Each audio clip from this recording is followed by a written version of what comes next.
Socrates శిష్యుడైన అరిస్టాటిలు తన శిష్యుడైన అలెగ్జాండర్తో భారతదేశపు గ్రంథాలలోని గీత యొక్క జ్ఞానాన్ని తెలిసిన గురువుని తెమ్మని నిర్దేశించాడు. గీత చెప్పిన ఏకేశ్వరవాదాన్ని విశ్వంలోని వివిధ భాషల్లో మోసెసు, క్రీస్తు మరియు అనేక మంది సూఫీ మహాత్ములు వ్యాపింపచేశారు. భాషాభేదం వలన ఇవి వేర్వేరనిపిస్తాయి, కాని సిద్ధాంతం గీతకు చెందినదే. కాబట్టి గీత మానవ మాత్రులకు చెందిన తర్కరహితమైన ధర్మశాస్త్రం. గీత యొక్క ఆశయాన్ని యథార్థ గీత రూపంలో ప్రస్తుతీకరించి స్వామి శ్రీ అడగడానంద మహారాజుల వారు మానవ మాత్రులకు ఒక అమూల్యమైన నిధిని ప్రదానం చేశారు. గీత యొక్క వేల కొద్దీ అనువాదాలలో దేదీప్యమానంగా వెలుగొందే ఈ వ్యాఖ్యానం ద్వారా మీరందరూ పరమశ్రేయాన్ని పొందడానికై సాధన చేయగలరు.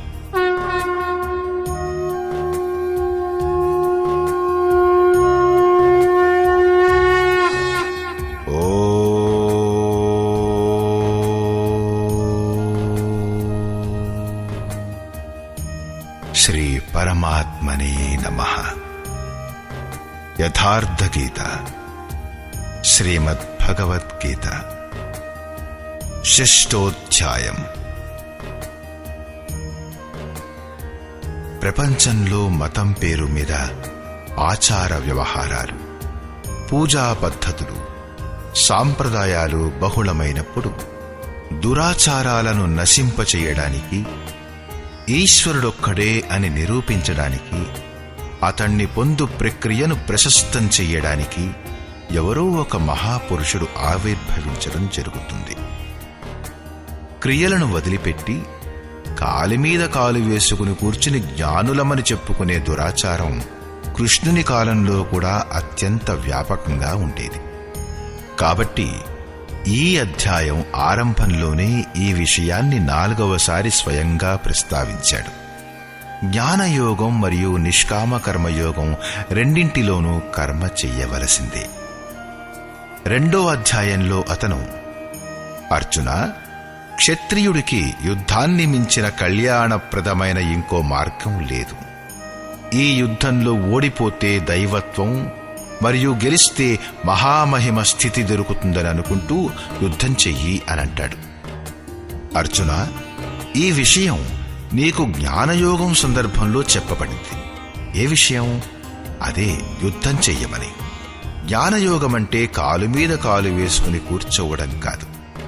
జ్ఞానయోగంలో తమ లాభ నష్టాలను స్వయంగా నిశ్చయించుకుంటూ తమ శక్తిని అర్థం చేసుకుని కర్మలో ప్రవృత్తులం కావాలి. కాని ప్రేరణ కలిగించేవాడు మహాపురుషుడే. జ్ఞానయోగంలో కూడా యుద్ధం చేయడం తప్పనిసరి.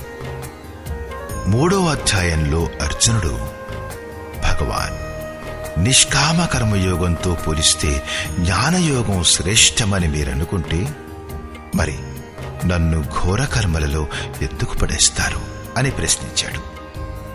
అర్జునుడికి నిష్కామ కర్మయోగం కఠినము అనిపించింది. అప్పుడు యోగేశ్వరుడైన శ్రీకృష్ణుడు ఇలా అన్నాడు, 2 యోగాలు నా ద్వారానే చెప్పబడినవి అని. కాని ఏ పదంలోనూ కర్మను త్యజించేసి వెళ్లే పద్ధతి లేదు. కర్మను ఆరంభం చెయ్యకుండానే నైష్కర్మ్య సిద్ధిని పొందడమనేది కాని, ఆరంభం చేసిన క్రియను త్యజించడం చేత ఆ పరమసిద్ధిని పొందడమనేది కాని జరగనే జరగదు. 2 మార్గాలలోనూ నియత కర్మయజ్ఞం యొక్క ప్రక్రియను చెయ్యవలసిందే. ఇప్పుడు అర్జునుడికి చక్కగా అర్థమయ్యిందేమిటంటే, జ్ఞాన మార్గం నచ్చినా లేక నిష్కామ కర్మయోగం నచ్చినా రెండింటిలోనూ కర్మ చెయ్యవలసిందే. అయినా 5వ అధ్యాయంలో అతను ప్రశ్నించాడు, ప్రతిఫలాన్ని బట్టి చూస్తే ఏది శ్రేష్టమైంది, ఏది సుకరమైంది? శ్రీకృష్ణుడన్నాడు, అర్జున, 2 కూడా పరమశ్రేయాన్నిచ్చేవే. 2 ఒకే గమ్యాన్ని చేరుస్తాయి. అయినా గాని సాంఖ్యంతో పోలిస్తే నిష్కామ కర్మయోగం శ్రేష్టమైనది. ఎందుకంటే నిష్కామ కర్మను ఆచరించకుండా ఎవరూ సన్యాసి కాలేరు. రెండింటిలోనూ కర్మ ఒక్కటే. అందుచేత స్పష్టమయ్యేదేమిటంటే, నిర్ధారితమైన ఆ కర్మను చెయ్యకుండా ఎవరూ సన్యాసి కాలేరు. అంతేకాదు, ఎవరూ యోగి కూడా అవలేరు. ఈ పదంపై నడిచే పథికులకు 2 రకాలైన దృక్పథాలుంటాయి. అవి ఇంతకు ముందే చెప్పబడ్డాయి. శ్రీ భగవానువాచ.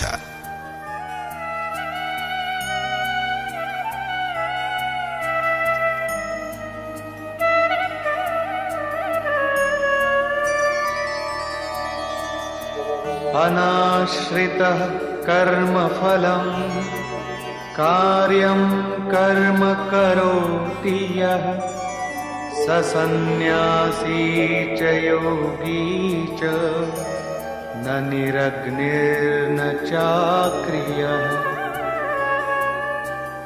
శ్రీకృష్ణుడు ఇలా అన్నాడు: అర్జున, కర్మఫలాశ్రయరహితుడై, అంటే కర్మ చేసే సమయంలో ఏ ప్రకారమైన కోరికలు ఉంచుకోకుండా ఎవరైతే కార్యం కర్మ చేయయోగ్యమైన విశిష్టమైన ప్రక్రియను చేస్తాడో అతనే సన్యాసి, అతనే యోగి. అగ్నిని త్యజించినవాడు కాని, క్రియను త్యజించినవాడు కాని సన్యాసి కాడు, యోగి కాడు. క్రియలు చాలా ఉన్నాయి.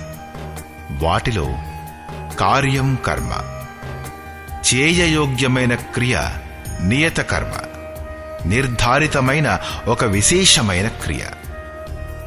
ఇదే యజ్ఞం యొక్క ప్రక్రియ. దాని అసలైన అర్థం ఆరాధన. అది ఆరాధ్య దైవంలో ప్రవేశం ఇప్పించే విశేషమైన విధానం. దానికి కార్యరూపం ఇవ్వడమే కర్మ. ఎవరైతే దానిని చేస్తారో వారే సన్యాసి, వారే యోగి అవుతారు. మేము అగ్నిని ముట్టుకోము అంటూ అగ్నిని త్యజించేవారు కాని, నాకు కర్మ లేనేలేదు, నేను ఆత్మజ్ఞానుణ్ణి అంటూ కర్మను విడిచేసేవారు గాని, లేక కర్మ ఆరంభం చెయ్యని వారు గాని, లేక చెయ్యడానికి యోగ్యమైన విశేష క్రియను చెయ్యని వారు గాని సన్యాసులు కాలేరు, యోగులు కాలేరు. దీనిని గురించి ఇంకా చూద్దాం. యం సన్యాసమితి ప్రాహుః యోగం తం విద్ధి పాండవ నైహ సన్యస్త సంకల్పో యోగీ భవతి కశ్చన. అర్జున, దేనినైతే సన్యాసమంటారు దానినే నీవు యోగం అని తెలుసుకో. ఎందుకంటే సంకల్పాలను త్యాగం చేయకుండా ఏ పురుషుడు కూడా యోగి కాలేడు. అంటే కోరికలను త్యాగం చెయ్యడం 2 మార్గాల వారికి అవసరమే. అలాంటప్పుడు మేము సంకల్పం చెయ్యం అని మాటలతో అనగానే సరిపోదు. వారు యోగి, సన్యాసులు కాలేరు. శ్రీకృష్ణుడు అంటాడు, ఇలా ఎప్పటికీ జరగదు అని. ఆరురుక్షోర్మునేర్యోగం కర్మ కారణముచ్యతే యోగారూఢస్య తస్యైవ శమః కారణముచ్యతే. యోగ మార్గంలో పురోగమించాలనే కోరిక గల మననశీల పురుషులకై యోగం యొక్క ప్రాప్తి కర్మ చేయడం వల్లనే సాధ్యమవుతుంది. యోగం యొక్క అనుష్ఠానం చేస్తూ చేస్తూ ఎప్పుడైతే అది ఫలితం ఇచ్చే దశకు వస్తుందో ఆ యోగారూఢతలో శమః కారణం ఉచ్యతే. సంపూర్ణ సంకల్పాలు లేకుండా పోవడమే కారణమవుతుంది. అంతవరకు సంకల్పాలు సాధకుణ్ణి వదలవు. యదా హినేంద్రియార్థేషు న కర్మస్వనుషజ్యతే సర్వసంకల్ప సన్యాసీ యోగారూఢస్తదోచ్యతే. ఏ కాలంలో పురుషుడు ఇంద్రియ భోగాల పట్ల ఆసక్తుడు కాడో, కర్మలో ఆసక్తుడు కాడో, యోగం యొక్క పరిపక్వావస్థలోకి చేరినప్పుడు ఇక ముందు కర్మ చేసి వెదికేదెవరిని? అందుచేత నియత కర్మ అయిన ఆరాధన ఉండదు. కాబట్టి అతను కర్మలో కూడా ఆసక్తుడు కాడు. ఆ కాలంలో సర్వసంకల్ప సన్యాసి, సర్వసంకల్పాలు తిరోహితమవుతాయి. అదే సన్యాసం. అదే యోగారూఢుడవడం అంటే. మార్గమధ్యంలో సన్యాసం పేరుగల వస్తువేదీ ఉండదు. ఈ యోగారూఢత వలన లాభం ఏమిటి? ఉద్ధరేదాత్మనాత్మానం నాత్మానమవసాదయే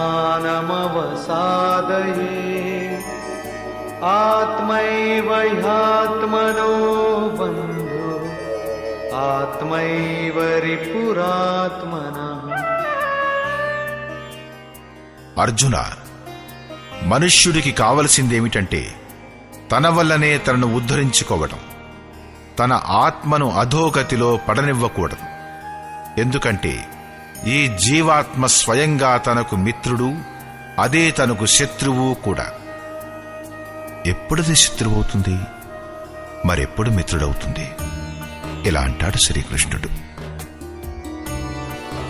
బంధురాత్మాత్మనస్తస్య యేనాత్మైవాత్మనా జితః అనాత్మనస్తు శత్రుత్వే వర్తేతాత్మైవ శత్రువత్.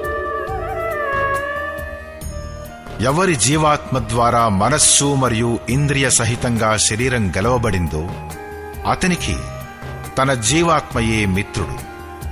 ఎవరి ద్వారా మనస్సు మరియు ఇంద్రియ సహితంగా శరీరం గెలవబడలేదో అతని పట్ల అదే స్వయంగా శత్రుత్వంతో వ్యవహరిస్తుంది. ఈ 2 శ్లోకాలలో శ్రీకృష్ణుడు ఒకే మాటంటాడు. తమ ద్వారా తమ ఆత్మను ఉద్ధరించుకోండి, దానిని అధోగతిలోకి పడనివ్వకండి. ఎందుకంటే ఆత్మయే మన మిత్రుడు. ఈ సృష్టిలో ఇంకో శత్రువు గాని ఇంకో మిత్రుడు గాని లేడు. ఏ ప్రకారంగా ఎవరి ద్వారా మనస్సహితంగా ఇంద్రియాలు గెలవబడ్డాయో అతనికి అతని ఆత్మ మిత్రుడై మిత్రత్వంలో వ్యవహరిస్తుంది, పరమ కళ్యాణాన్ని చేసేదవుతుంది. మరియు ఎవరి ద్వారా మనస్సహితంగా ఇంద్రియాలు గెలవబడలేదో అతని పట్ల అతని ఆత్మ శత్రువై శత్రుత్వంతో వ్యవహరిస్తుంది, నీచమైన జన్మలు మరియు యాతనల వైపుకు లాక్కెడుతుంది. సాధారణంగా లోకులేమంటారంటే, నేను ఆత్మను. గీతలో దీనిని శస్త్రాలు నరకలేవు, అగ్ని కాల్చలేదు, వాయువు ఎండబెట్టలేదు, అది నిత్యమైనది, అమృత స్వరూపిణి, మార్పు చెందనిది, శాశ్వతమైనది, మరియు ఆ ఆత్మ నాలోనే ఉంది గదా అని చెప్పబడింది. కాని లోకులు గీతలోని ఈ పంక్తులను గమనించరు. ఆత్మ అధోగతిలో కూడా పడిపోతుంది. ఆత్మ యొక్క ఉద్ధారణం కూడా జరుగుతుంది.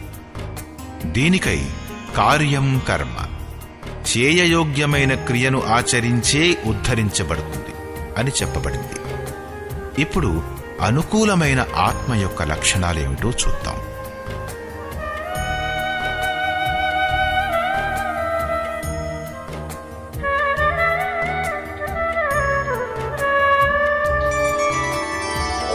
జితాత్మనః ప్రశాంతస్య పరమాత్మా సమాహితః శీతోష్ణ సుఖ దుఃఖేషు తథా మానాపమానయోః. చలి వేడి, సుఖం దుఃఖం మరియు మానం అవమానాలలో ఎవరి అంతఃకరణం యొక్క ప్రవృత్తులు చక్కగా శాంతమై ఉంటాయో అలాంటి స్వాధీనమైన ఆత్మగల పురుషునిలో పరమాత్ముడు ఎల్లప్పుడూ స్థితుడై ఉంటాడు, ఎప్పటికీ వేరుకాడు. జితాత్మ అంటే ఎవడైతే మనస్సహితంగా ఇంద్రియాలను గెలుచుకున్నాడో అతని ప్రవృత్తి పరమశాంతిలో మిళితమైపోయింది. ఇదే ఆత్మ యొక్క ఉద్ధరించబడిన దశ. ఇక ముందు ఇలా అంటాడు. జ్ఞాన విజ్ఞాన తృప్తాత్మా కూటస్థో విజితేంద్రియః యుక్త ఇత్యుచ్యతే యోగి సమలోష్టాశ్మకాంచనః. ఎవరి అంతఃకరణం జ్ఞాన విజ్ఞానాలతో తృప్తి పొందిందో, ఎవరి స్థితి అచంచలంగానూ స్థిరంగానూ మరియు వికారరహితంగానూ ఉందో, ఎవరైతే ఇంద్రియాలను విశేషంగా గెలిచారో, ఎవరి దృష్టిలో మట్టి, రాయి మరియు సువర్ణం సమానమో అలాంటి యోగిని యుక్తుడంటారు. యుక్త అంటే యోగంలో సంయుక్తుడైన వాడని అర్థం. ఇది యోగం యొక్క పరాకాష్ఠ. దీనినే యోగేశ్వరుడు 5వ అధ్యాయంలో 7 నుంచి 12వ శ్లోకం వరకు వర్ణించాడు. పరమతత్వమైన పరమాత్ముని యొక్క సాక్షాత్కారంతో బాటుగా ఏదైతే తెలుసుకోబడిందో అదే జ్ఞానం. అంటే ఇష్టదైవం నుంచి ఒక్క అంగుళం దూరంగా ఉన్నా కూడా తెలుసుకోవాలనే కోరిక ఉన్నంత వరకు అతను అజ్ఞానియే. ఆ ప్రేరకుడెలా సర్వవ్యాప్తమై ఉన్నాడు, ఎలా ప్రేరణనిస్తాడు, అనేక ఆత్మలకు ఒకేసారి ఎలా మార్గదర్శనం చేస్తాడు, అతను ఎలా భూత భవిష్యత్ వర్తమానాల జ్ఞాత, ఆ ప్రేరకుడైన ఇష్టదైవం యొక్క కార్య ప్రణాళిక జ్ఞానమే విజ్ఞానం. ఏ రోజు నుండైతే ఇష్టదైవం హృదయంలో ఆవిర్భవిస్తాడో ఆ రోజు నుంచే అతను నిర్దేశించడం మొదలు పెడతాడు. కాని ప్రారంభంలో సాధకుడు అర్థం చేసుకోలేడు. పరాకాష్ఠ కాలంలోనే యోగి అతని ఆంతరంగిక కార్యప్రణాళికను పూర్తిగా అర్థం చేసుకోగలుగుతాడు. ఈ అర్థం చేసుకోవడమే విజ్ఞానం. యోగారూఢుడైన లేక యుక్త పురుషుడి అంతఃకరణం జ్ఞాన విజ్ఞానాలతో తృప్తి పొంది ఉంటుంది. ఈ ప్రకారంగా యోగయుక్తుడైన పురుషుని స్థితిని నిరూపిస్తూ యోగేశ్వరుడు మళ్లీ ఇలా అంటాడు. సుహృన్మిత్రార్యుదాసీన మధ్యస్థద్వేష్య బంధుషు సాధుష్వపి చ పాపేషు సమబుద్ధిర్విశిష్యతే. ప్రాప్తి పొందిన తరువాత మహాపురుషుడు, సమదర్శుడు మరియు సమవర్తి అవుతాడు. ఇందాకటి శ్లోకంలో చెప్పినట్లుగా ఎవరైతే పూర్ణజ్ఞానంతో కూడిన పండితుడో అతను విద్యా వినయ సంపన్నుడైన బ్రాహ్మణునిలో, చండాలునిలో, ఆవు, కుక్క, ఏనుగులో సమానమైన దృష్టిగలవాడవుతాడు. దాని పూరకమే ఈ శ్లోకం. హృదయపూర్వకంగా సహాయం చేసే సహృదయుడు, మిత్రుడు, వైరి, ఉదాసీనుడు, ద్వేషి, బంధుగణం, ధర్మాత్ముడు, పాపుల పట్ల కూడా సమానమైన దృష్టిగల యోగయుక్తుడైన పురుషుడు అతి శ్రేష్ఠుడు. అతను వారి కార్యకలాపాలపై దృష్టి నిలబడు, కాని వారి లోపల గల ఆత్మ యొక్క సంచారంపై అతని దృష్టి పడుతుంది. ఈ అందరిలోనూ అతనికి కనిపించే భేదం ఏమిటంటే, కొందరు క్రింది మెట్టుపై నిలబడితే కొందరు నిర్మలత్వానికి సమీపంలో ఉన్నారు. కాని ఆ సామర్థ్యం అందరిలోనూ ఉంది. ఇక్కడ యోగయుక్తుని లక్షణాలు మళ్లీ చెప్పబడ్డాయి. ఎవరైనా యోగయుక్తుడు ఎలా అవుతాడు? అతను ఎలాంటి యజ్ఞం చేస్తాడు? యజ్ఞస్థలం ఎలా ఉండాలి? ఆసనం ఎలా ఉండాలి? ఆ సమయంలో ఎలా కూర్చోవాలి? కర్త ద్వారా పాటించవలసిన నియమాలు, ఆహార విహారాలు, నిద్రపోవడం, మేల్కొని ఉండటం లాంటి వాటి సంయమన మరియు కర్మ ఎలా చెయ్యాలి మొదలైన విషయాలను గురించి యోగేశ్వరుడైన శ్రీకృష్ణుడు తరువాతి 5 శ్లోకాలలోనూ వివరిస్తాడు. వీటి వలన మీరు కూడా మీ యజ్ఞాన్ని సుసంపన్నం చేసుకోవచ్చును. 3వ అధ్యాయంలో అతను యజ్ఞం అన్న పదాన్ని పలుకుతూ ఇలా చెప్పాడు. యజ్ఞం యొక్క ప్రక్రియే నియతమైన కర్మ. 4వ అధ్యాయంలో యజ్ఞం స్వరూపాన్ని విస్తారంగా వివరించాడు. దానిలో ప్రాణాన్ని అపానంలో ఆహుతి, అపానాన్ని ప్రాణంలో ఆహుతి, ప్రాణాపానాల గతి నిరోధించి మనస్సును నిలపడం మొదలైనవి చేయబడతాయి. అంతా కలిపి చెప్పాలంటే యజ్ఞం యొక్క అసలు సిసలైన అర్థం ఆరాధన, మరియు ఆ ఆరాధ్య దైవం వరకు గల దూరాన్ని ప్రయాణింపజేసే ప్రక్రియ కర్మ. దీనిని గురించి 5వ అధ్యాయంలో కూడా చెప్పాడు. కాని దానికోసం ఆసనం, భూమి, చేసే విధి మొదలైన వాటి గురించి చెప్పలేదు. వాటిని గురించి యోగేశ్వరుడైన శ్రీకృష్ణుడు ఇక్కడ వివరిస్తాడు.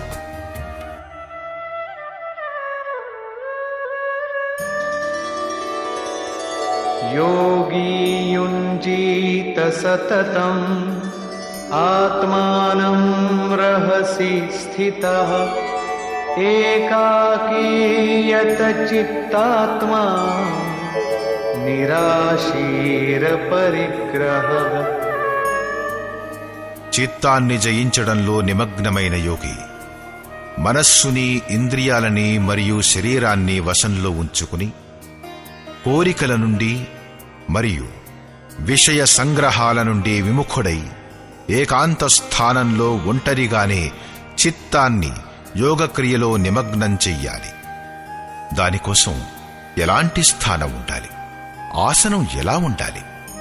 शुचौ देशे प्रतिष्ठाप्य स्थिरमासनमात्मनः नात्युच्छ्रितं नातिनीचं चैलाजिनकुशोत्तरम्.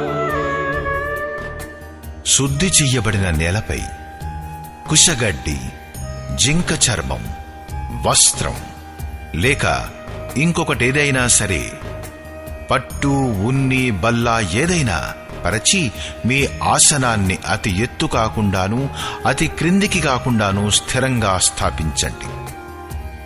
శుద్ధి చెయ్యబడిన నేల అంటే ఊడ్చటం వంటివి చేయడంతో శుభ్రమైన నేలపైన ఏదో ఒకటి పరుచుకోవాలి. జింక చర్మం కావచ్చు, లేక చాప, లేక ఇంకేదైనా వస్త్రం, బల్ల ఏదైనా, ఏది లభ్యమైతే అది పరుచుకోవాలి. ఆసనం కదిలేది, మెదిలేది అయి ఉండకూడదు. నేల నుంచి అతి ఎత్తుగా గాని లేక మరీ క్రిందకి గాని ఉండకూడదు. పూజ్య గురువు గారు రమారమి 5 అంగుళాల ఎత్తైన ఆసనం పైన కూర్చునేవారు. ఒకసారి భక్తులు 1 అడుగు ఎత్తుగల పాలరాతితో చేసిన ఒక ఆసనాన్ని తెప్పించారు. గురువుగారు దానిపై ఒకే ఒక రోజు కూర్చున్నాకన్నారు, వద్దులే, చాలా ఎత్తైపోయింది. సాధువు ఎత్తుగా కూర్చోకూడదు, అహంకారం పెరిగిపోతుంది. మరీ క్రిందకి కూడా కూర్చోకూడదు, హీనతాభావం ఏర్పడుతుంది, తనపై తనకే అసహ్యం ఏర్పడుతుంది.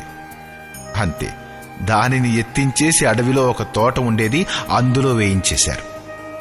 అక్కడికి గురువుగారెప్పుడూ వెళ్లేవారు కాదు, ఇప్పుడు కూడా ఎవరూ వెళ్లరు. అలా ఉండేది ఆ మహాపురుషుని యొక్క క్రియాత్మకమైన శిక్షణ. ఇలాగే సాధకునికి కూడా చాలా ఎత్తైన ఆసనం ఉండకూడదు. లేకపోతే భజన సంగతి వదిలిపెట్టి ముందు అహంకారం పెరిగిపోతుంది. ఆ తర్వాత భగవానుడంటాడు,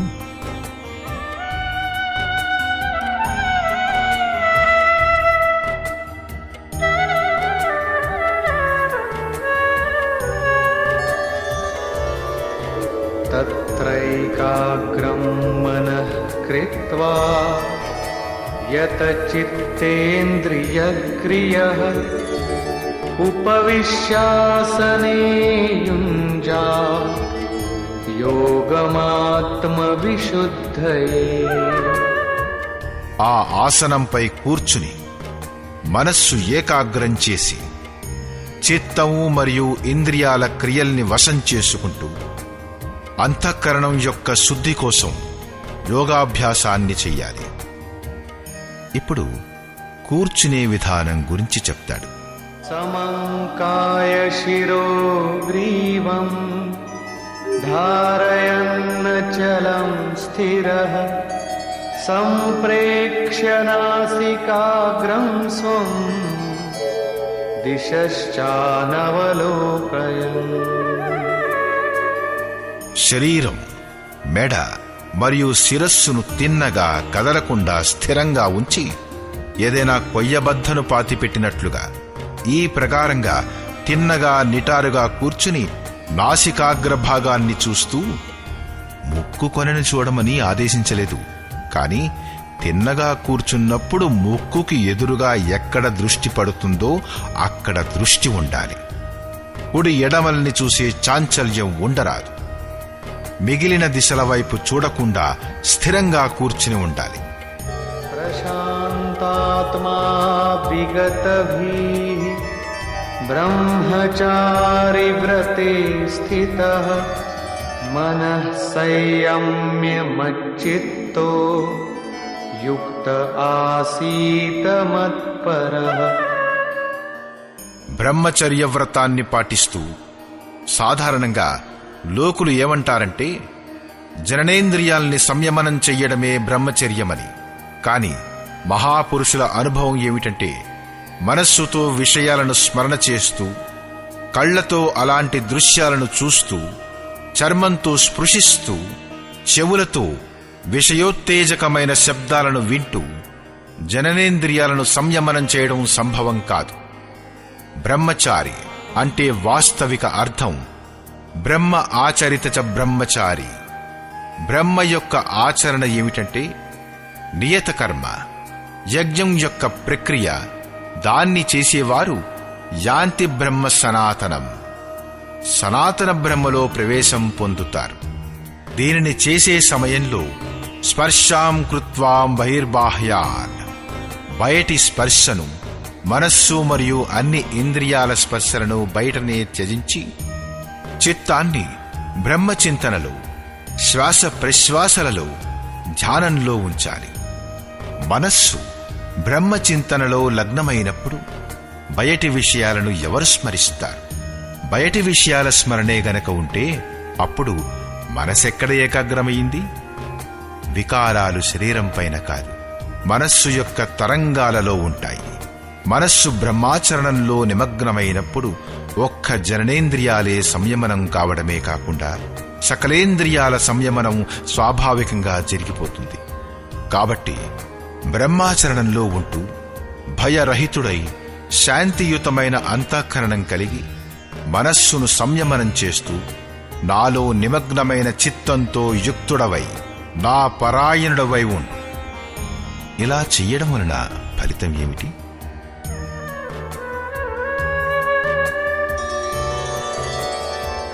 యుంజన్నేవం సదాత్మానం యోగీ నియతమానసః శాంతిం నిర్వాణ పరమాం మత్సంస్థామధిగచ్చతి.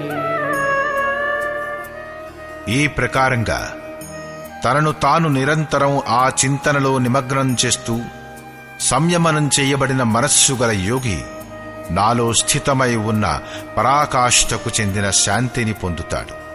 కాబట్టి నీవు నిరంతరం కర్మలోనే నిమగ్నం కమ్ము. ఇక్కడితో ఈ ప్రశ్న పూర్తవుతుంది. ఇకపై 2 శ్లోకాలలో అతను పరమానందాన్నిప్పించే శాంతి కోసం కావలసిన శారీరక సంయమనం, ఆహార విహారాలను గురించి చెప్తాడు. నాత్యశ్నతస్తు యోగోస్తి న చైకాంతమనశ్నతః న చాతి స్వప్నశీలస్య జాగ్రతో నైవ చార్జున. అర్జున, ఈ యోగాన్ని అతిగా తినేవారు సిద్ధింపచేసుకోలేరు. ఏమీ తిననివారు కూడా సిద్ధింపచేసుకోలేరు. అలాగే అతిగా నిద్రపోయేవాడు కాని లేక ఎక్కువసేపు మేల్కొని ఉండేవాడు కాని సిద్ధింపచేసుకోలేడు. మరి ఎవరు సిద్ధింపచేసుకోగలరు? యుక్తాహార విహారస్య యుక్తచేష్టస్య కర్మసు युक्तस्वप्नावबोधस्य योगो भवति दुःखः। దుఃఖాలను నశింపజేసే ఈ యోగం ఉచిత ఆహార విహారాలు, కర్మలో వినియోగించబడిన ప్రయత్నాలు మరియు సంతులితమైన శయన జాగరణలు చేసే వారి చేతనే నిర్వహించబడుతుంది. అధిక భోజనం చేయుట వలన బద్ధకం, నిద్ర మరియు అలసటలు చుట్టుముడతాయి. అప్పుడు సాధన జరుగదు. భోజనం వదిలివేయటం వలన ఇంద్రియాలు శిథిలమైపోతాయి. కదలకుండా స్థిరంగా కూర్చునే సామర్థ్యం ఉండదు. పూజ్య గురువుగారు కావలసిన దానికన్నా ఓ 2 ముద్దలు అన్నం తక్కువ తినాలి అనేవారు. విహారం అంటే సాధనకు అనుకూలంగా విచరణ, ఎంతో కొంత పరిశ్రమం కూడా చేస్తూ ఉండాలి. ఏదో ఒక పని చెయ్యాలి. అన్యథా రక్త సంచారం శిథిలమైపోతుంది, రోగాలు చుట్టుముడతాయి. ఆయువు పడుకోవడం మరియు మెలకువగా ఉండటం ఆహారం మరియు అభ్యాసాలపై తరుగుతూ పెరుగుతూ ఉంటుంది. పూజ్య గురువుగారు యోగి 4 గంటలు పడుకోవాలి, నిరంతరం చింతనలోనే ఉండాలి, మొండితనం చేసి పడుకోని వారు శీఘ్రంగా పిచ్చివారైపోతారు అని అనేవారు. కర్మకనుగుణంగా తగిన చేష్టలు కూడా ఉండాలి. అంటే నియత కర్మ అయిన ఆరాధనకి అనురూపంగా నిరంతరం ప్రయత్నశీలురై ఉండాలి. బయటి విషయాలను స్మరణ చెయ్యకుండా ఎల్లప్పుడూ సాధనలోనే ఉండేవాడి యోగమే సిద్ధిస్తుంది, సఫలమవుతుంది. దానితో పాటుగా యదా వినియతం చిత్తం ఆత్మన్యేవావతిష్ఠతే నిస్పృహ సర్వకామేభ్యో యుక్త ఇత్యుచ్యతే తదా.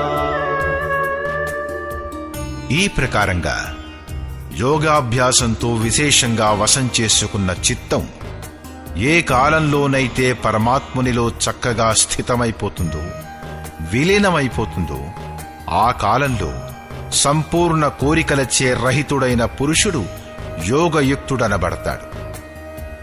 ఇప్పుడు విశేషంగా గెలవబడిన చిత్తం యొక్క లక్షణాలేమిటి చూద్దాం.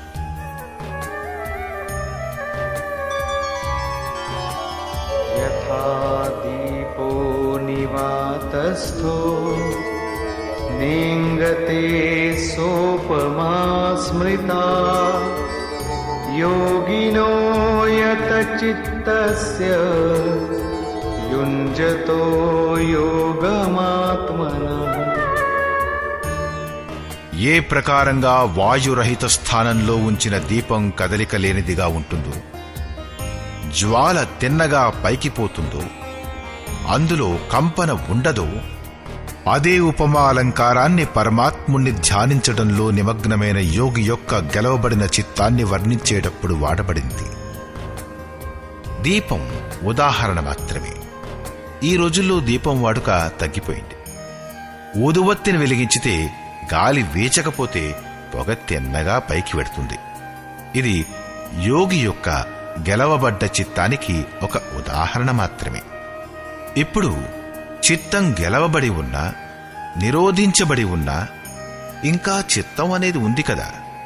ఎప్పుడైతే నిరుద్ధం చెయ్యబడిన చిత్తం కూడా విలీనమైపోతుందో అప్పుడు ఏ విభూతి లభిస్తుంది, ఏ పరమస్థితి లభిస్తుంది?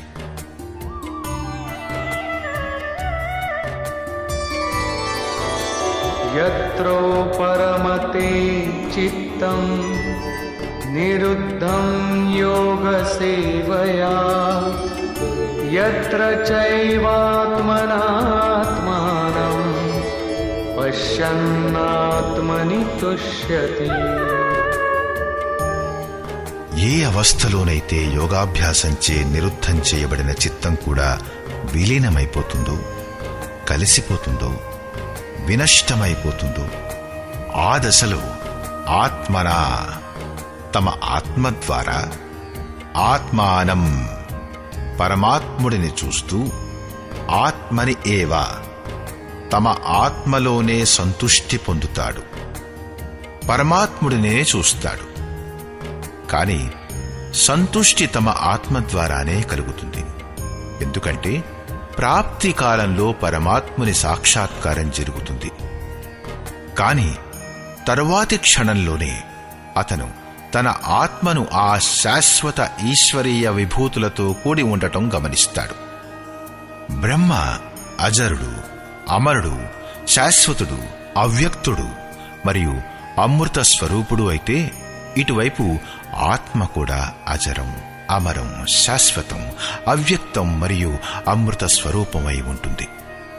ఉన్నాగాని అచింత్యం కూడా ఎప్పటి వరకు చిత్తం యొక్క తరంగాలు ఉంటాయో అప్పటి వరకు అది మీకు ఉపయోగపడదు.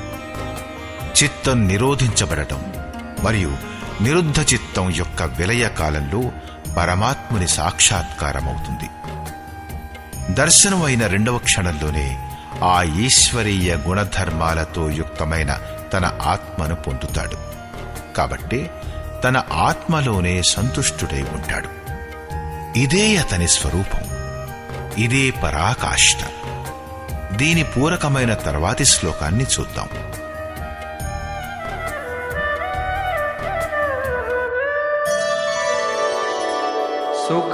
సుఖమాత్యంతికం యత్తద్ బుద్ధిగ్రాహ్యమతీంద్రియం వేత్తి యత్ర న చైవాయం స్థితశ్చలతి తత్వతః.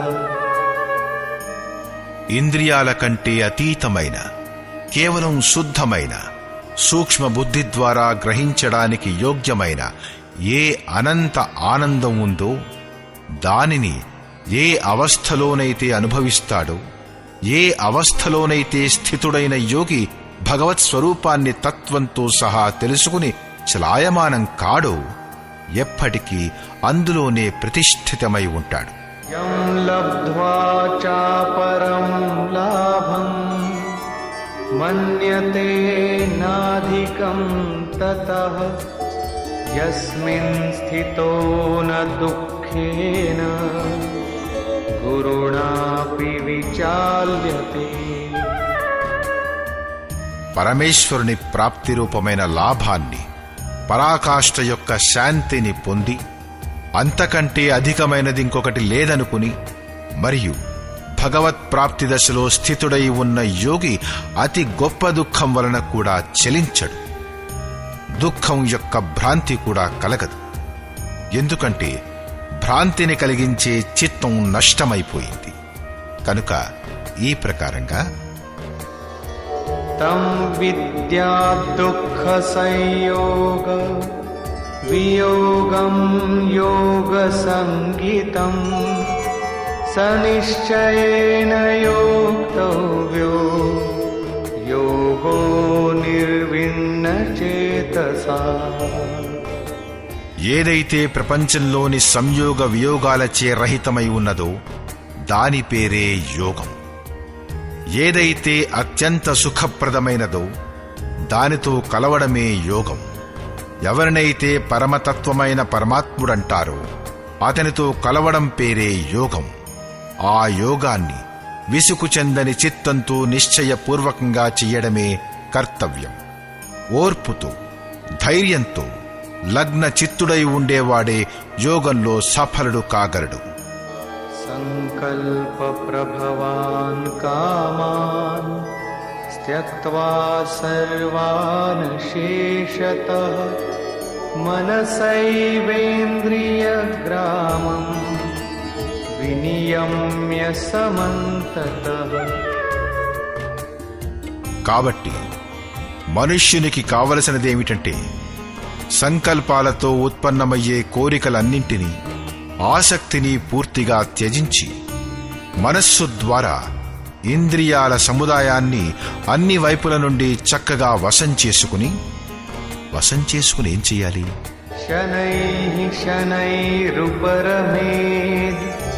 బుద్ధ్యా ధృతి గృహీతయా ఆత్మసంస్థం మనః కృత్వా న కించిదపి చింతయేత్. క్రమక్రమంగా అభ్యాసం చేస్తూ బాహ్య విషయాల నుండి మనస్సును మరలించాలి. చిత్తాన్ని నిరోధించి క్రమంగా చిత్తాన్ని విలీనం చెయ్యాలి. తదనంతరం ఆ సహనయుక్తమైన బుద్ధి ద్వారా మనస్సును పరమాత్ముని యందు స్థిరం చేసి వేరే ఎటువంటి చింతన చెయ్యరాదు. నిరంతరం పట్టుదలతో సాధించే విధానం ఇది. కాని ఆరంభంలో మనస్సు నిలవదు. దీనిపై యోగేశ్వరుడు ఇలా అంటాడు: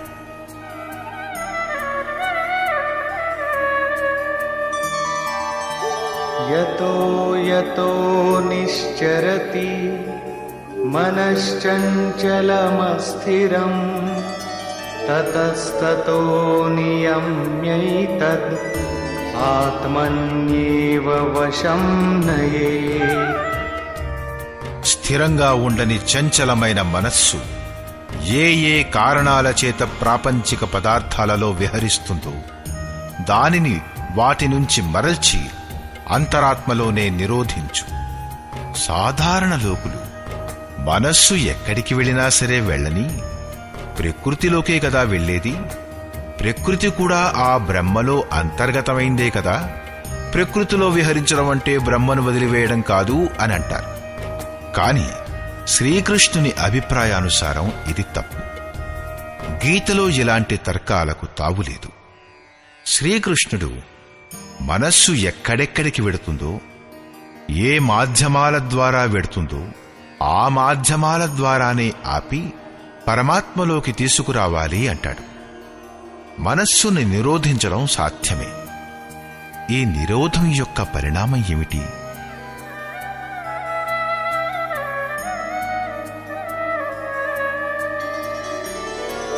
ప్రశాంతమనసం యేనం యోగినం సుఖముత్తమం ఉపైతి శాంతరజసం బ్రహ్మభూతమకల్మషం. ఎవరి మనస్సైతే పూర్తిగా శాంతి వహించిందో, ఎవరైతే పాపాలు లేనివారో, ఎవరి రజోగుణం శాంతమైపోయిందో, బ్రహ్మలో ఏకీభూతుడైన అలాంటి యోగికి సర్వోత్తమమైన ఆనందం లభ్యమవుతుంది. దానికంటే ఉత్తమమైనది మరొకటి లేదు. యుంజన్నేవం సదాత్మానం యోగీ విగతకల్మషః సుఖేన బ్రహ్మ సంస్పర్శం అత్యంతం సుఖమశ్నుతే. పాపరహితుడైన యోగి ఈ ప్రకారంగా ఆత్మను నిరంతరం ఆ పరమాత్మనిలో నిమగ్నం చేస్తూ సుఖపూర్వకంగా పరబ్రహ్మ పరమాత్ముణ్ణి పొంది అనంతానందాన్ని అనుభవిస్తాడు. అతను బ్రహ్మ సంస్పర్శ అంటే బ్రహ్మ యొక్క స్పర్శ ప్రవేశాలతో పాటు అనంత ఆనందాన్ని అనుభవిస్తాడు. అందువల్ల భజన చేయడం అనివార్యం. దీనిని గురించి ఇంకా ఇలా అంటాడు: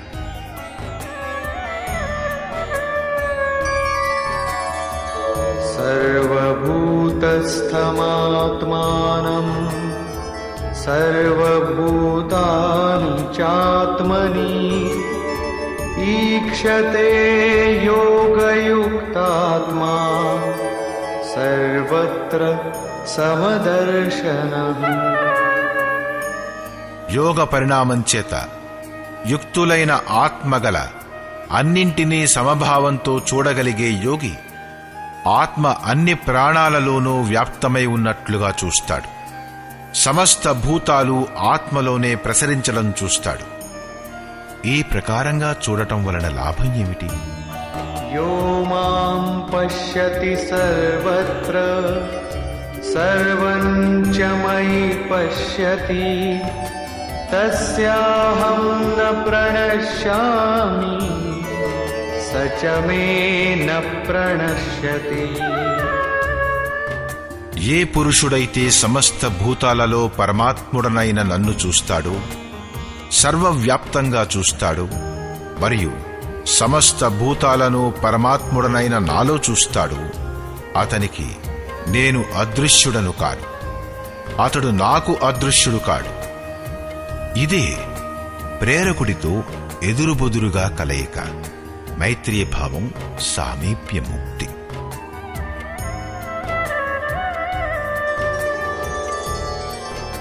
సర్వభూతస్థితం యో మాం భజత్యేకత్వమాస్థితః సర్వథా వర్తమానోపి స యోగీ మయి వర్తతే. ఏ పురుషుడైతే అనేకత్వం కంటే అతీతమైన ఏకత్వ భావంతో పరమాత్ముడనైన నన్ను భజిస్తాడు, ఆ యోగి అన్ని ప్రకారాల కార్యాలలో వ్యవహరిస్తూ కూడా నాలోనే ప్రవర్తిస్తాడు. ఎందుకంటే నేనుగాక అతనికి ఈ ప్రపంచంలో ఏమీ లేదు కదా. అతనికి బాహ్యము అంతరము వినష్టమైపోయాయి. కాబట్టి అతను ఇప్పుడు లేచినా కూర్చున్నా ఏం చేసినా కూడా నా సంకల్పం వల్లనే చేస్తాడు.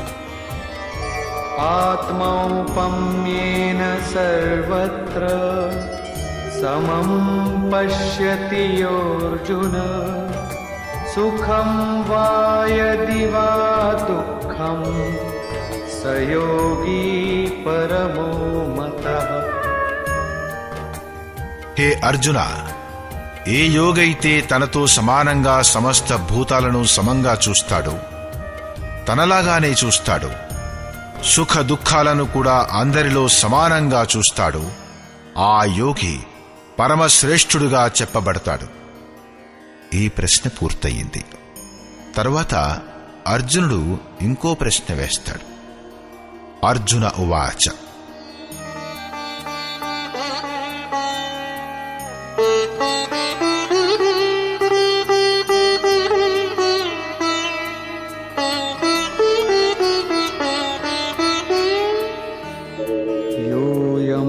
యోగస్త్వయా ప్రోక్తః సామ్యేన మధుసూదన ఏతస్యాహం న పశ్యామి చంచలత్వాత్ స్థితిం స్థిరాం. హే మధుసూదన, ఏ యోగం గురించైతే ఇప్పటి వరకు మీరు చెబుతూ వచ్చారు, దేనివల్లనైతే సమత్వభావం గల దృష్టి లభిస్తుందో అటువంటి యోగంలో మనస్సు చంచలమైనదైనందున చాలా సమయం వరకు నిలవగలిగే స్థితిని నేను నాలో చూడలేకపోతున్నాను.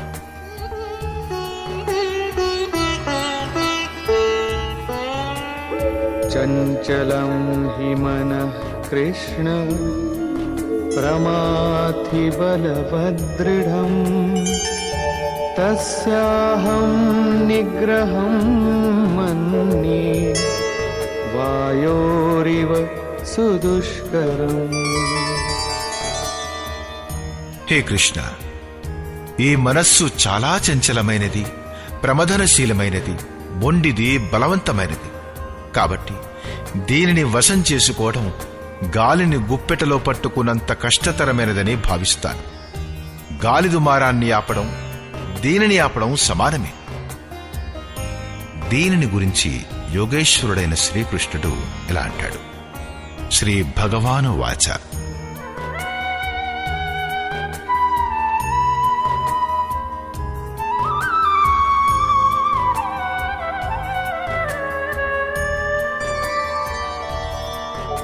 అసంశయం మహాబాహో మనో దుర్నిగ్రహం చలం అభ్యాసేన తు కౌంతేయ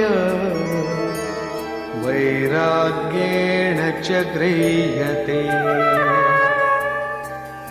మహాకార్యాలను చెయ్యడానికి ప్రయత్నశీలుడవైన మహాబాహువులు గల అర్జున, నిస్సందేహంగా మనస్సు చంచలమైనది, చాలా కష్టం మీద వశంలోకి వస్తుంది.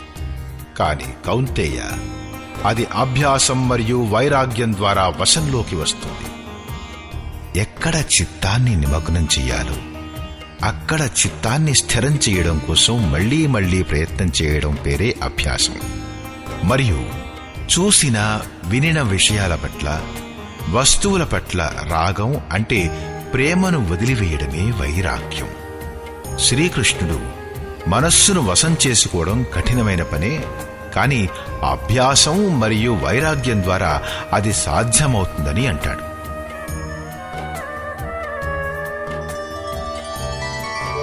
असंयतात्मना योगो दुष्प्राप इति मे मतिः वश्यात्मना तु यतता शक्यो वाप्तुमुपायतः. అర్జున, మనస్సును వశం చేసుకోలేని పురుషునికి యోగాభ్యాసం కఠినమైన పని, కాని స్వవశంలో ఉన్న మనస్సు గల ప్రయత్నశీలుడైన పురుషునికి యోగం సహజంగా లభిస్తుంది. అది నాదైన ఒక ఆలోచన. మనస్సును వశం చెయ్యుట ఎంత కఠినమని నీవనుకుంటున్నావో అది అంత కఠినమైనది కాదు. కాబట్టి దీనిని కఠినమనుకొని వదిలివేయకు. ప్రయత్నపూర్వకంగా యోగాన్ని సాధించు. ఎందుకంటే మనస్సుని వశం చేసుకోవడం చేతనే యోగం సాధ్యపడుతుంది. అప్పుడు అర్జునుడు ఇలా ప్రశ్నించాడు. అర్జున ఉవాచ: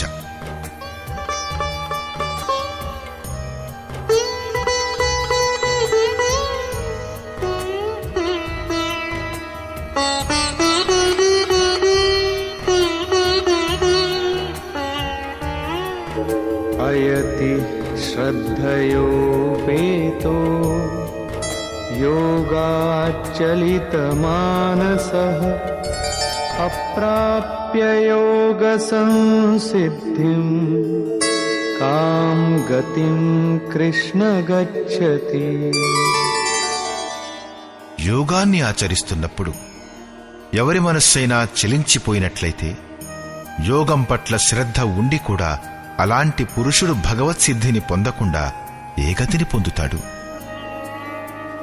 కచ్చిన్నో భయ విభ్రష్టః ఛిన్నాభ్రమివ నశ్యతి అప్రతిష్ఠో మహాబాహో విమూఢో బ్రహ్మణః పథి.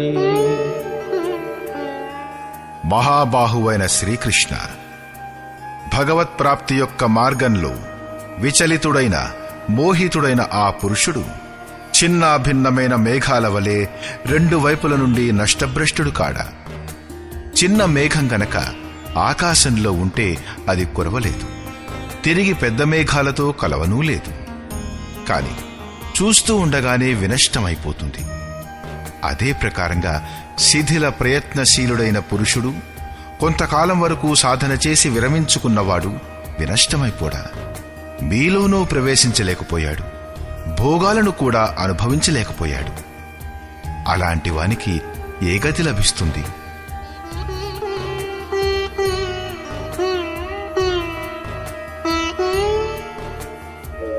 ఏతన్మే సంశయం కృష్ణ छेत्तुमर्हस्य शेषतः त्वदन्यः संशयस्यास्य चेत्ता न ह्युपपद्यते.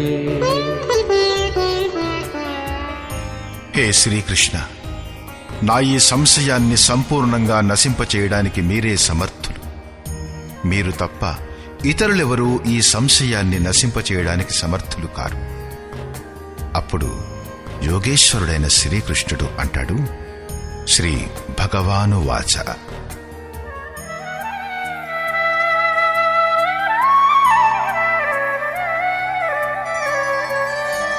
पार्थ नैवेह नामुत्र विनाशस्तस्य विद्यते न हि कल्याणकृत् कश्चित् दुर्गतिं तात गच्छति. పార్థివ శరీరాన్ని రథంగా మార్చుకుని లక్ష్యం వైపు పురోగమిస్తున్న అర్జున, ఆ పురుషుడు ఈ లోకంలో గాని లేక పరలోకంలో గాని నాశనం కాడు. పరమ కళ్యాణకారి అయిన ఆ నియత కర్మను చెయ్యువాడు దుర్గతిని పొందడు. అతనికి ఏమవుతుంది? प्राप्य पुण्यकृतान् लोकान् उषित्वा शाश्वती समाः शुचीनां श्रीमतां गेः योगभ्रष्टोऽभिजायते।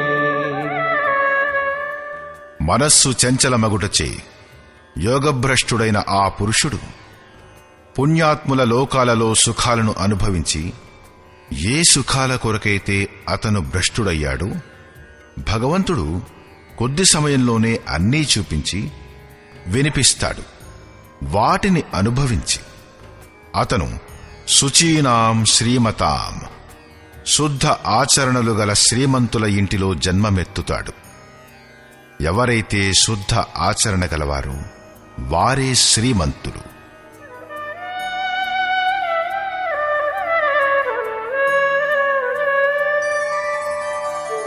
अथवा योगिनामेव कुले भवति धीमताम् एतद्धि दुर्लभतरम् लोके जन्म यदीदृशम्.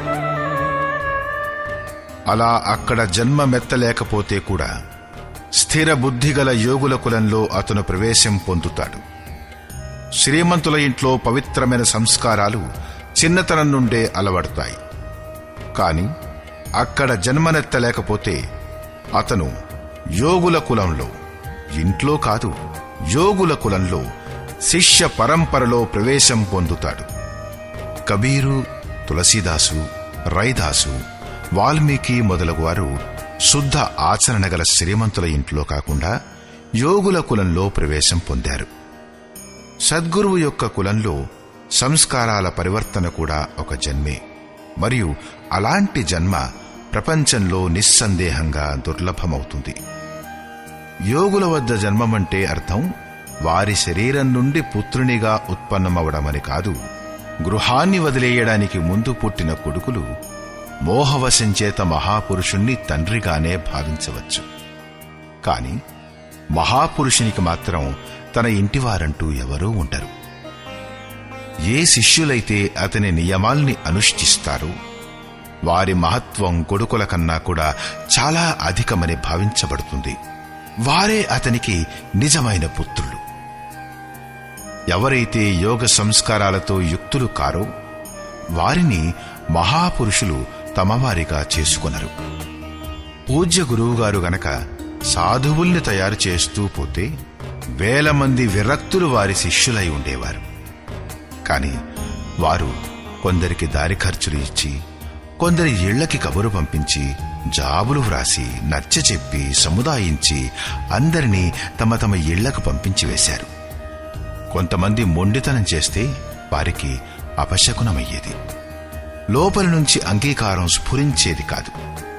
ఇతనిలో సాధువు కావడానికి ఒక్క లక్షణం కూడా లేదు, ఇతన్ని ఉంచుకోవడం మంచిది కాదు, ఇతను తరించలేడు అని అనుకుని వారిని తమ వద్ద ఉంచుకోవడానికి ఇష్టపడేవారు కాదు.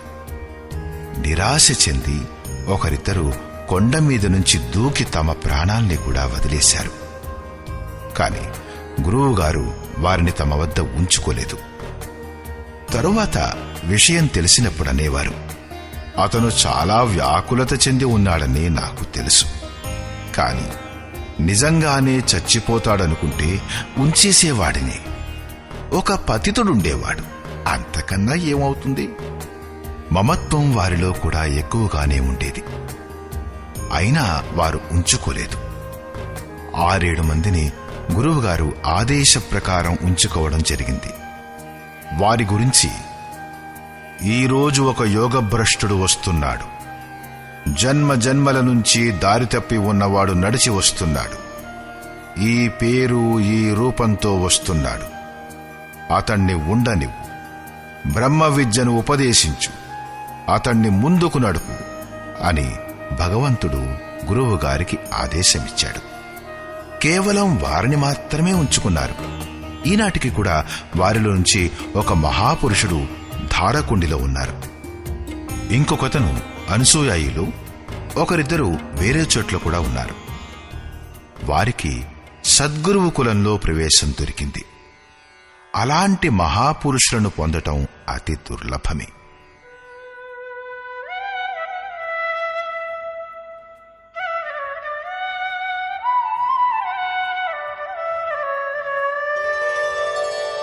తత్ర తం బుద్ధి సంయోగం లభతే పౌర్వదేహికం యతతే చ తతో భూయః సంసిద్ధౌ కురు నందన. అక్కడ ఆ పురుషుడు ఇంతకు ముందు ఉండిన శరీరంలో సాధన చేయబడిన బుద్ధి సంయోగంతో, అంటే పూర్వజన్మలో చేయబడిన సాధనా సంస్కారాలను అనాయాసంగానే పొందుతాడు. హే కురునందన, వాటి ప్రభావం వలన అతను తిరిగి సంసిద్ధౌ, భగవత్ప్రాప్తి అను పరమసిద్ధి కోసం ప్రయత్నాన్ని చేయ మొదలు పెడతాడు.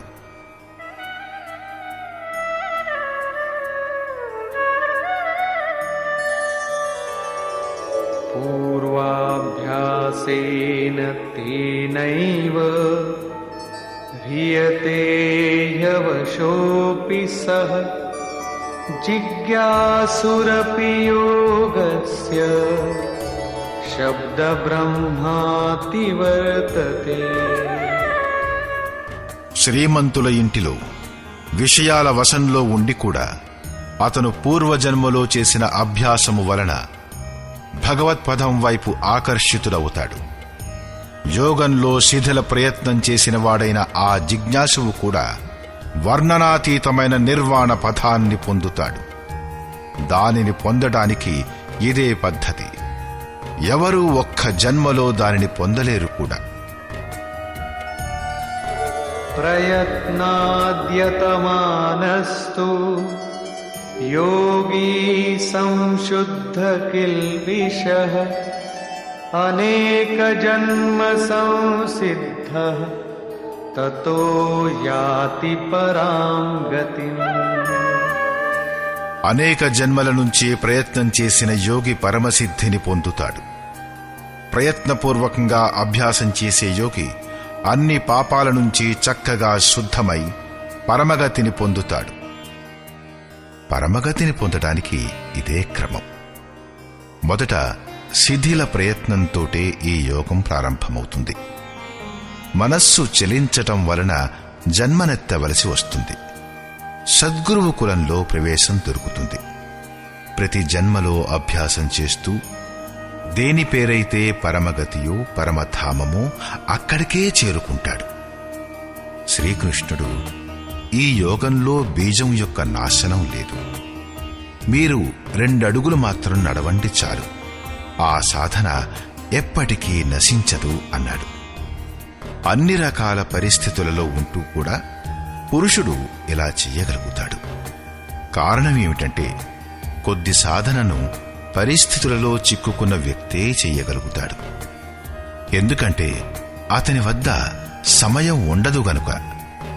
మీరు నలుపైన తెలుపైన లేక ఎక్కడి వారైనా సరే, గీత అందరి కోసం, మీకోసం కూడా ఉంది. కాకుంటే ఒకే ఒక్క షరతు. అదేమిటంటే మీరు మనుష్యులైతే చాలు.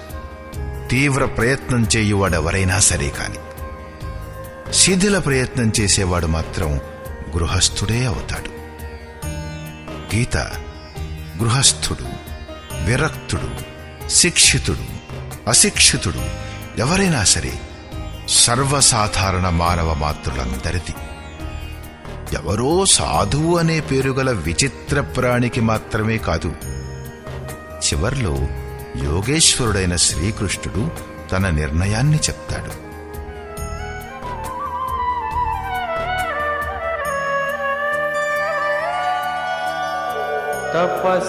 తపస్విభ్యోధికో యోగి జ్ఞానిభ్యోపి మతోధికః కర్మిభ్యశ్చాధికో యోగి తస్మాద్యోగీ భవార్జున. తపస్సుల కంటే జ్ఞానుల కంటే కూడా యోగి శ్రేష్ఠుడుగా భావించబడతాడు. కర్మ చేసేవారి కంటే కూడా యోగి శ్రేష్ఠుడు. కాబట్టి అర్జున, నువ్వు యోగివి కమ్ము. తపస్వి. తపస్వి మనస్సహితంగా ఇంద్రియాలను యోగదశలకి తేవడానికై తపింపచేస్తాడు. ప్రస్తుతానికి అతనిలో యోగం లేదు. కర్మ చేసేవాడు. కర్మ చేసేవాడు ఈ నియత కర్మను తెలుసుకుని అందులో ప్రవృత్తుడవుతాడు. అతను తన శక్తిని తెలుసుకుని ప్రవృత్తుడు కాడు, సమర్పణ చేసుకుని ప్రవృత్తుడు కాడు. కర్మ చేస్తాడంతే. జ్ఞాని. జ్ఞాన మార్గంలో ప్రవర్తించేవాడు నియత కర్మ, యజ్ఞం యొక్క విశేష ప్రక్రియను చక్కగా అర్థం చేసుకుని తన శక్తిని ముందుంచుకుని దానిలో ప్రవృత్తమవుతాడు. అతని లాభనష్టాల బాధ్యత అతనిదే. దానిపై దృష్టి ఉంచి ఆచరిస్తాడు. యోగి. నిష్కామ కర్మయోగి ఇష్టదైవంపై ఆధారపడి పూర్ణ సమర్పణ భావంతో పాటు నియత కర్మ, అదే యోగ సాధనలో ప్రవృత్తమవుతాడు. అటువంటి యోగక్షేమాల బాధ్యత భగవంతుడైన యోగీశ్వరునిపైన ఉంటుంది. పతనమయ్యే పరిస్థితులు ఏర్పడినా కూడా అతనికి పతనమయ్యే భయం ఉండదు. ఎందుకంటే ఏ పరమతత్వాన్నైతే అతను కోరుకుంటాడో అదే అతనిని సంభాళించే బాధ్యతను కూడా తీసుకుంటుంది. తపస్వి ఇంకా యోగాన్ని పొందడానికై ప్రయత్నం చేసేవాడు మాత్రమే. కర్మ చేసేవాడు కర్మను తెలుసుకుని చేస్తాడు. అంటే వారు పతనమవ్వచ్చును. ఎందుకంటే వారిరువురిలోనూ సమర్పణ భావం లేదు. తమ లాభనష్టాలను చూసుకునే సామర్థ్యం లేదు. కాని జ్ఞానయోగికి పరిస్థితులు తెలుసు. తన శక్తి గురించి తెలుసు. అతని బాధ్యత అతనిపైనే ఉంది. నిష్కామ కర్మయోగి సమస్తం ఇష్టదైవంపై వదిలేస్తాడు. ఆ ఇష్టదైవం అతని తోడుగా నిలుస్తాడు. పరమ కళ్యాణ పథంలో ఈ ఇద్దరూ సరిగ్గానే నడుస్తారు. కాని ఎవరి భారమైతే ఇష్టదైవం వహిస్తాడో అతను వీరిలో శ్రేష్ఠుడు. ఎందుకంటే ప్రభువు అతణ్ణి స్వీకరించాడు. అతని హాని లాభాలు ప్రభువే చూస్తాడు. కాబట్టి యోగియే శ్రేష్ఠుడు. కనుక అర్జున, నీవు యోగివి కమ్ము. సమర్పణ భావంతో కూడి యోగాన్ని ఆచరించు. యోగి శ్రేష్ఠుడు.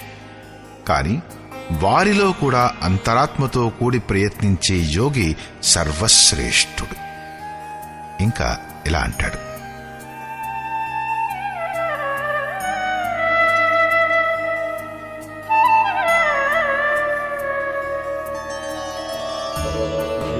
योगिनामपि सर्वेषां मद्गतेनान्तरात्मना श्रद्धावान् भजते यो मां समे युक्ततमो मतः. నిష్కామ కర్మయోగులందరిలో కూడా ఎవరైతే శ్రద్ధా నిమగ్నుడై అంతరాత్మతో అంతర్చింతనతో నన్ను నిరంతరం భజిస్తాడో ఆ యోగియే నాకు పరమశ్రేష్ఠుడు. భజన ఇతరులకు చూపించే లేక ప్రదర్శించే వస్తువు కాదు. దీని పట్ల సమాజం అనుకూలంగా ఉండవచ్చు, కాని ప్రభువు మాత్రం ప్రతికూలమైపోతాడు. భజన అత్యంత గోప్యమైనది. అది అంతఃకరణంతో జరుగుతుంది. దాని పెరుగుదల తరుగుదలలు అంతఃకరణంపైనే ఆధారపడి ఉంటాయి. సారాంశం: ఈ అధ్యాయం ప్రారంభంలో యోగేశ్వరుడైన శ్రీకృష్ణుడన్నాడు, ప్రతిఫలాన్ని ఆశించకుండా ఎవరైతే కార్యం కర్మ అంటే యోగ్యమైన ప్రక్రియా విశేషాన్ని ఆచరిస్తాడో అతనే సన్యాసి. అట్టి కర్మ చేసేవాడే యోగి. క్రియలను గాని లేక అగ్నిని గాని వదిలేసినంత మాత్రం చేత ఎవరు సన్యాసి లేక యోగి కాలేరు. సంకల్పాలను త్యజించకుండా ఎవరైనా సన్యాసి లేక యోగి కాలేరు. మేము సంకల్పాలు చెయ్యము, అలా చెప్పినంత మాత్రాన సంకల్పాలు మనల్ని వదలం. యోగంపై ఆరూఢుడు కావాలని కోరుకునే పురుషుడు ఏం చెయ్యాలంటే కార్యం కర్మను చెయ్యాలి. మరియు కర్త చేస్తూ చేస్తూ ఎప్పుడైతే యోగారూఢుడవుతాడో అప్పుడే సర్వసంకల్పాలు లేకుండా పోతాయి. అంతకు పూర్వం కాదు. సర్వసంకల్పాలు లేకుండా పోవడమే సన్యాసం. యోగేశ్వరుడు మళ్లీ ఇలా అన్నాడు: ఆత్మ అధోగతిలోకి పడిపోగలదు. దాన్ని ఉద్ధరించడం కూడా జరుగుతుంది. ఏ పురుషునిచే మనస్సహితంగా ఇంద్రియాలు గెలవబడ్డాయో అతని పట్ల అతని ఆత్మ మిత్రుడుగా మారి మిత్రత్వంలో వ్యవహరిస్తుంది. పరమ కళ్యాణప్రదమవుతుంది.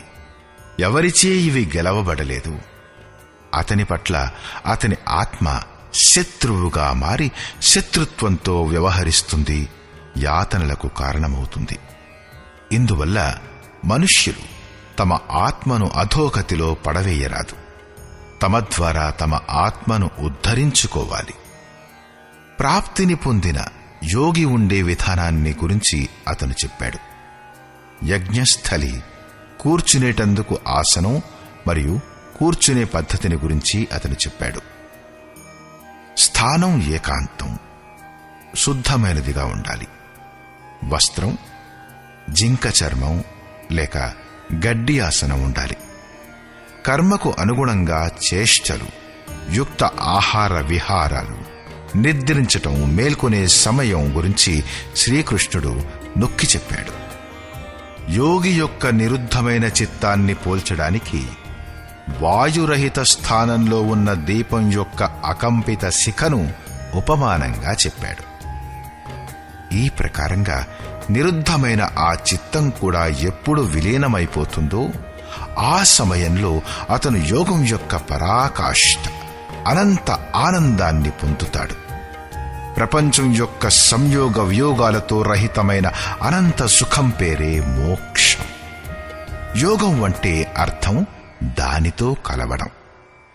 ఏ యోగి అయితే ఇందులో ప్రవేశం పొందుతాడో అతను సమస్త భూతాల పట్ల సమదృష్టి గలవాడవుతాడు. తన ఆత్మలో అందరి ఆత్మలను చూడగలుగుతాడు. అతను పరమ పరాకాష్ఠ అయిన శాంతిని పొందుతాడు.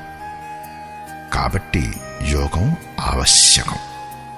మనస్సు ఎక్కడికి వెళ్ళినా అక్కడి నుంచి లాక్కొచ్చి మళ్లీ మళ్లీ దాన్ని నిరోధించాలి.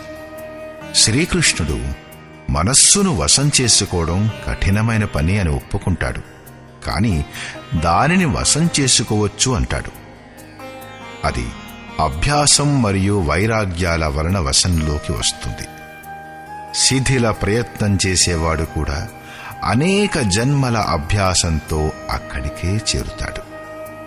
దాని పేరే పరమగతి లేక పరంధామం. తపస్సుల కంటే, జ్ఞాన మార్గంలో వెళ్లేవారి కంటే, కేవలం కర్మ చేసేవారి కంటే యోగి శ్రేష్ఠుడు. కాబట్టి అర్జున, నీవు యోగివి కమ్ము. సమర్పణతో కూడి అంతఃమనస్సుచే యోగాన్ని ఆచరించు.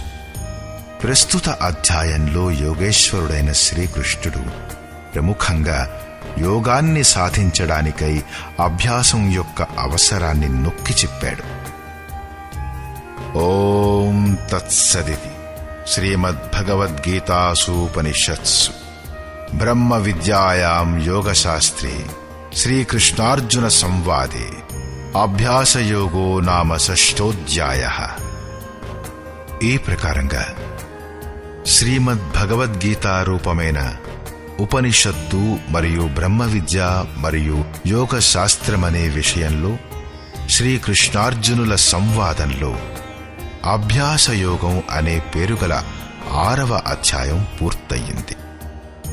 ఇది శ్రీమత్ పరమహంస పరమానందస్య శిష్య స్వామి అడగడానంద కృతే శ్రీమద్భగవద్గీతాయాః యథార్థగీతా భాష్యే అభ్యాసయోగో నామ షష్ఠోధ్యాయః. ఈ ప్రకారంగా శ్రీమత్ పరమహంస పరమానంద గారి యొక్క శిష్యుడు స్వామి అడగడానంద గారిచే రచించబడిన శ్రీమద్ భగవద్గీత యొక్క భాష్యం యథార్థ గీతలో అభ్యాసయోగం అనే 6వ అధ్యాయం పూర్తయింది. హరి ఓం తత్సత్.